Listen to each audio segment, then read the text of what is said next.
Steve, good result tonight, obviously, good outcome. Did we make heavy weather of that?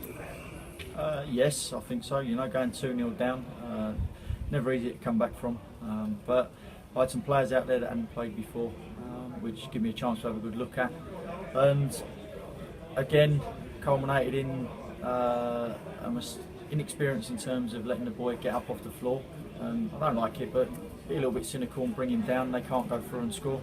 And the second one, a free header at the back post and a tap-in. Didn't react to the first and the second, but having said that, I give the boys credit for the way they fought back and got the result that we ultimately come here to get.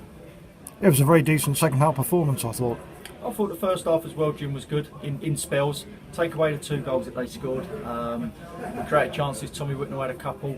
Marvin set up a couple. So did Flavio. So I think the first 25 minutes was dead for us, which wasn't pleasing because you want to come out of all guns blazing. They scored their goals and we seemed to come back into it. And like I say, we created a couple of chances first half. Wasn't excellent, but we created a couple of chances. But the disappointing thing was the goals we conceded. But again, like I say, it comes down to people that haven't really played before, and just the inexperience of knowing when to do, don't like maybe cynical things and when not to.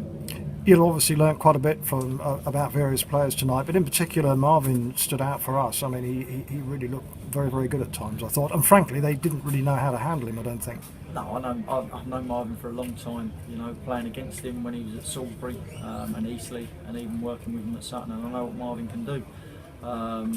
Contrary to reports and that I've read, he's not on a contract. He's had his contract at Sutton terminated over a month ago.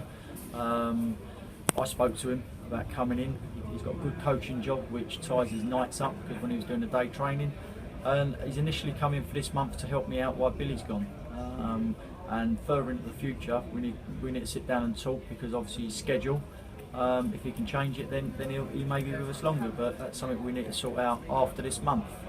But he's been good to come in for this month for me, and he's a fantastic player. Marvin's one of them people that he's got pace. He doesn't need to do step overs and chops and this, that and everything else. He puts it in the grass, gets after it, a couple of body swerves, sends a defender here, there and everywhere, and it gives him that bit of space to put a ball in the box. And that's what I'd want from my quick players, is just be more direct. We haven't got to do all the step overs and the fancy stuff. Just be direct, put it in the grass, get after it, and that's what Marvin does. And to get that from a player of his experience and helping some of these young ones as well, it'd be good for him. You put Jack Parter in the midfield this evening as a substitute. Thought that was quite interesting, and he pops up with a goal. So I mean, that seemed a pretty good result to me. Well, Jack's deserved his goal tonight. I said in the change room afterwards, his performances have earned him his contract and have earned him that goal tonight. The reason I put him in midfield is because I had no other bodies there. Callum's a left back. I could have changed the whole side about to get Callum on. As I explained to him afterwards, it was a case of I didn't want him to be part of. I was I was hoping it might be a little bit more comfortable if we applied ourselves right in the first half to get Callum on. Unfortunately it wasn't, so we'll play at Ramsgate, which I told him on Tuesday, providing that game goes ahead. And back to your question about Jack Parter, he went in midfield, he's got 2 good feet, he's comfortable on the ball, he can play right back, left back. Jack will play anywhere I ask him to play, and he'll be comfortable and not look out of place. And like I say, he got that goal, and it was thoroughly deserved for his season's hard work. Sorry to go back to medical bulletins, but any news on Lee at the moment? Yeah, Lee Carey's a bit more positive from what we had on Saturday.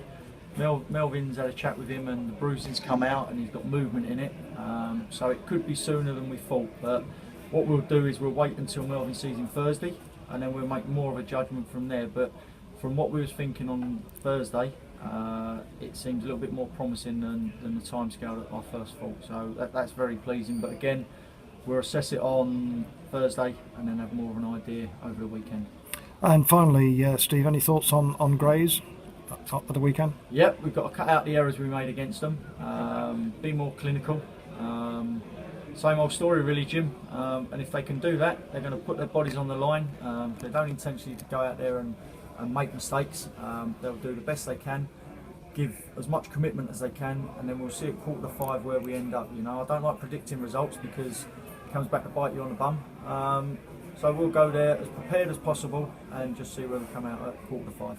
Brilliant. Thanks very much indeed, Steve. Thanks.